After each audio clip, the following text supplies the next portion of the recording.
Fueron pues reunidos los sátrapas, magistrados, capitanes, oidores, tesoreros, consejeros, jueces y todos los gobernadores de la provincia a la dedicación de la estatua que el rey Nabucodonosor había levantado.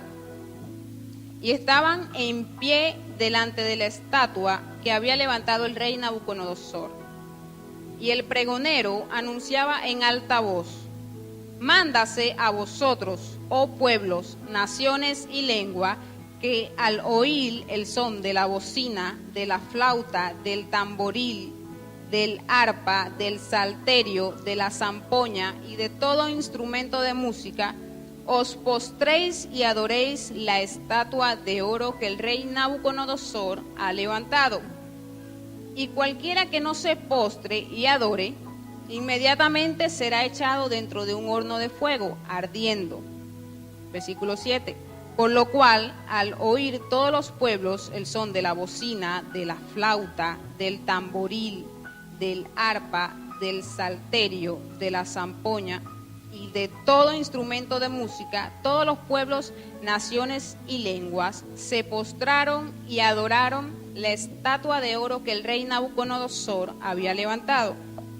Por esto, en aquel tiempo, varones caldeos vinieron y acusaron maliciosamente a los judíos. Hablaron y dijeron al rey Nabucodonosor: Rey, para siempre vive.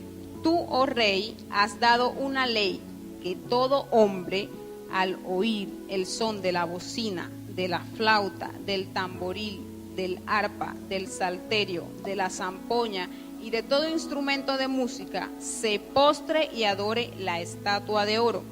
Y el que no se postre y adore, sea echado dentro de un horno de fuego ardiendo.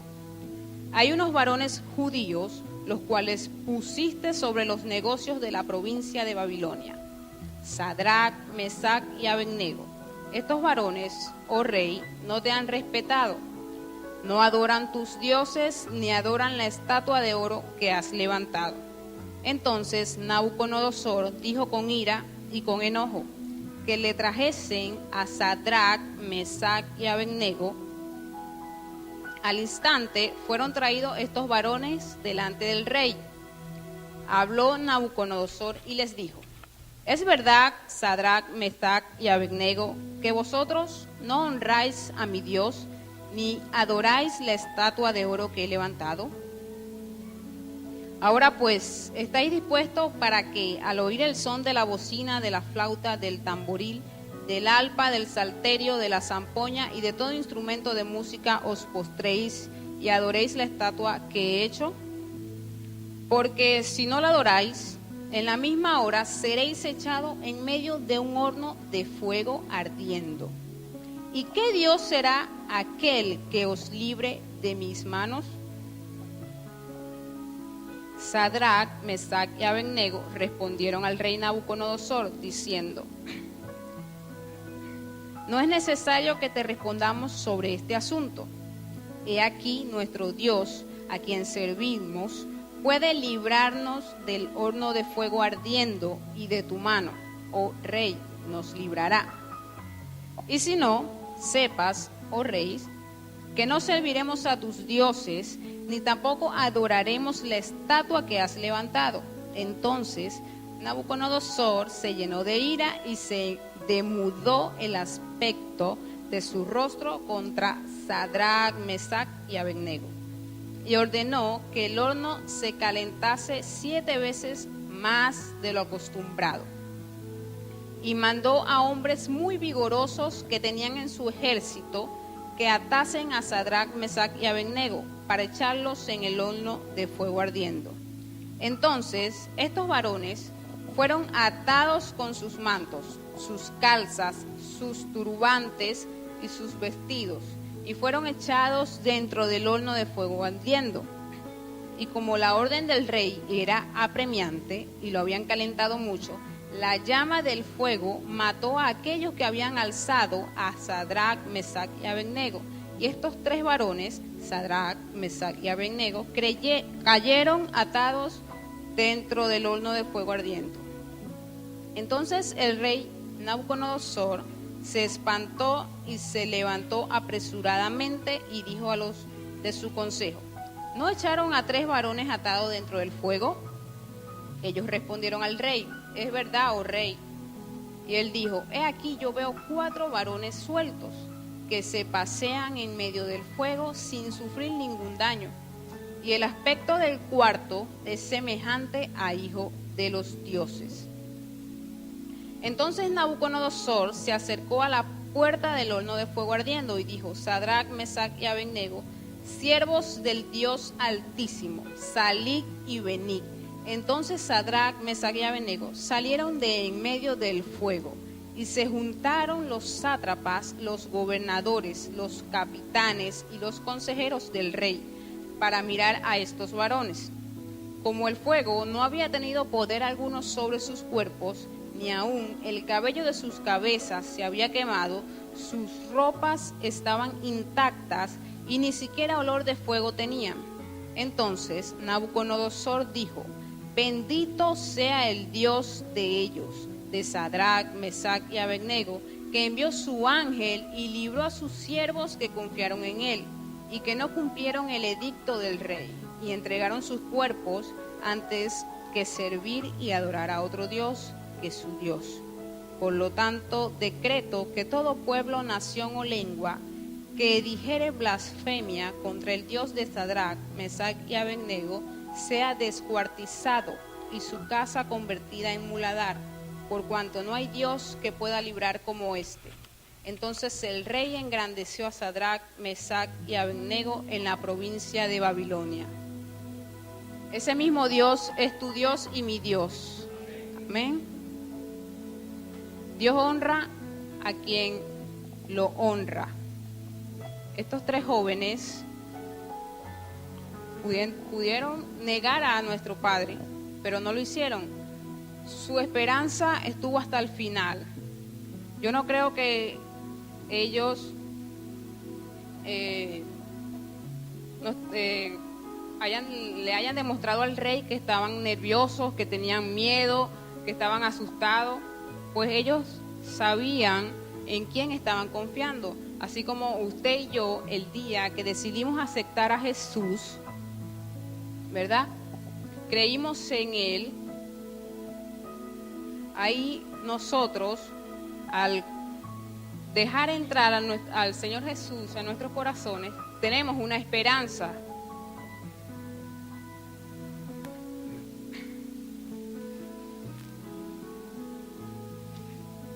Una de las diferencias fundamentales entre un creyente y una persona no creyente,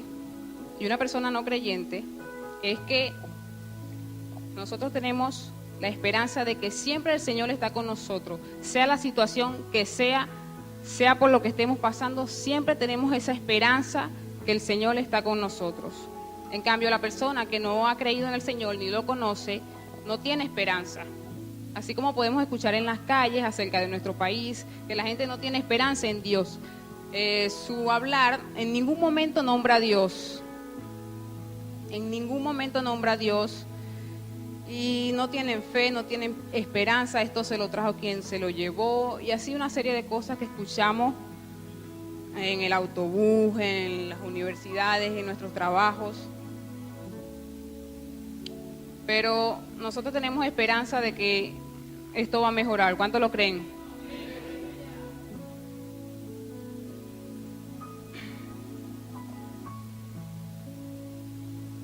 Dios siempre está con nosotros y Él necesita desesperadamente de nosotros. No que cuando estemos bien es que vamos a estar felices y contentos. Y cuando tenemos una situación, estamos pasando por una tribulación, ahí nos olvidamos del Señor, porque creemos que el Señor se olvidó de nosotros. Y es ahí cuando Él nos dice, Él nos ha prometido, el Señor nos ha prometido, Él nos ha prometido que no tendremos problemas. Pero lo que sí ha prometido es que no nos dejará solos. Mateo 28:20.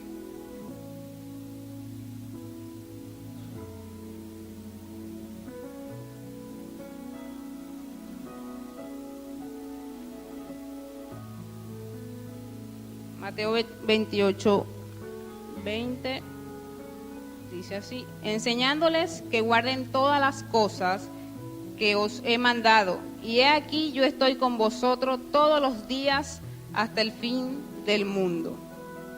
Él también nos dice en 1 Corintios 10:13 que Él nos dará la salida para que podamos resistir.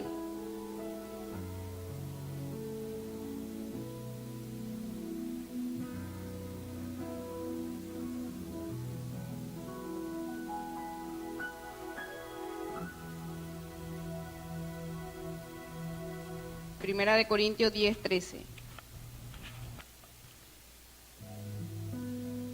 No os ha sobrevenido ninguna tentación que no sea humana, pero fiel es Dios, que no os dejará ser tentado más de lo que podéis resistir, sino que dará también juntamente con la tentación la salida para que podáis soportar. En Santiago 1:5 nos dice que Él nos dará la sabiduría si la pedimos.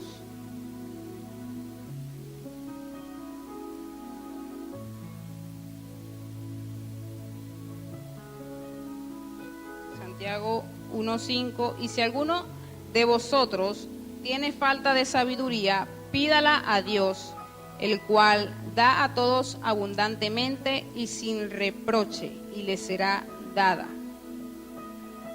Dice también en 2 Corintios 1 que lo que pasemos, la situación que pasemos, será usada para su gloria y la bendición de otros. 2 Corintios 1, del 3 al 4. Bendito sea el Dios y Padre de nuestro Señor Jesucristo, Padre de misericordias y Dios de toda consolación, el cual nos consuela en todas nuestras tribulaciones, para que podamos también nosotros consolar a los que están en cualquier tribulación, por medio de la consolación con que nosotros somos consolados por Dios. Dice también en Romanos 8:28 que lo que pasemos, la situación que pasemos, lo que sea, nos ayudará a bien.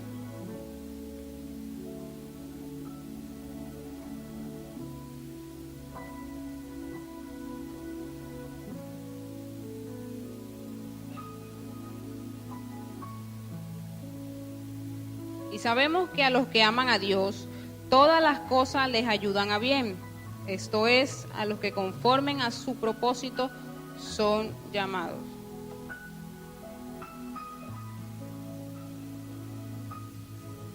Porque si Dios lo permite, es por un propósito bueno, justo y santo.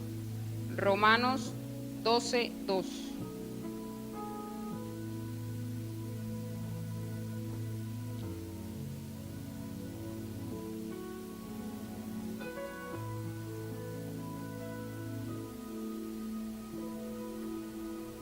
No os conforméis a este siglo, sino transformaos por medio de la renovación de vuestro entendimiento, para que comprobéis cuál sea la buena voluntad de Dios, agradable y perfecta.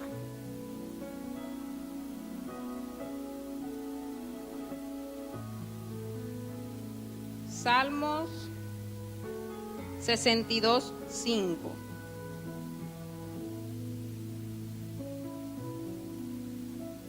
Alma mía, en Dios solamente reposa, porque de Él es mi esperanza. Cuando nuestra prueba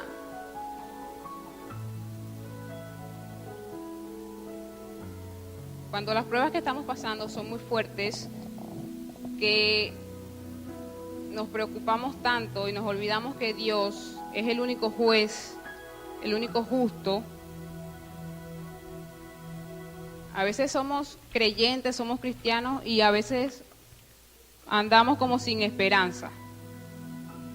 Cuando los problemas se nos vienen encima y estamos casi que al borde de la desesperación, nos olvidamos que Dios tiene mejores planes que los de nosotros. Cuando vemos que la situación se está agravando y no vemos solución, nos desesperamos y nos olvidamos que nuestra esperanza está en Él. Debemos de confiar, así como lo hicieron estos 3 jóvenes, que hasta lo último no dejaron de confiar en Dios, porque él sabía y él confiaba y su esperanza estaba en Dios, de que los iba a librar de ese horno de fuego. Cuando estés pasando por ese horno de fuego, Dios te dice: yo soy tu esperanza. No dejes que el enemigo te envuelva en sus trampas y caigas. Recuerda que yo soy tu abogado. Yo soy tu médico por excelencia. Si esa enfermedad por la que estás pasando, los médicos dicen que es incurable, no le creas a la ciencia médica. No le creas. Créele a Dios, a quien te dio la vida y el que puede sanar tu vida. Tu esperanza está en Él.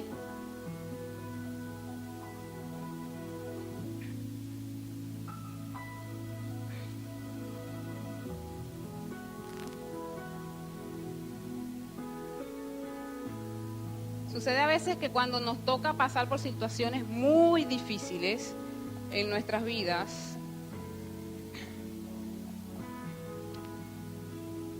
y queremos ver la solución rápido, decimos: Señor, ¿por qué a mí? Justo a mí, si todo iba tan bien, si todo iba marchando bien, ¿y qué pasó? ¿Qué pasó, Señor?